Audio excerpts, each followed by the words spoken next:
ఈరోజు మనం egg roast ఎలా చేయాలో చూడబోతున్నాం. చాలా ఈజీ అన్నమాట.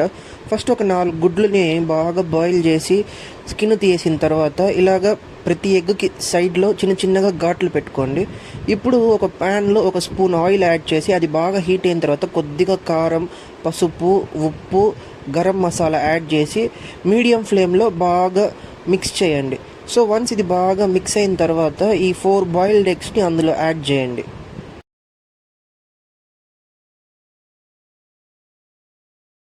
సో వన్స్ ఈ బాయిల్డ్ ఎగ్స్ని యాడ్ చేసిన తర్వాత ఒక 4 మినిట్స్ మీడియం ఫ్లేమ్లోనే బాగా మిక్స్ చేయండి.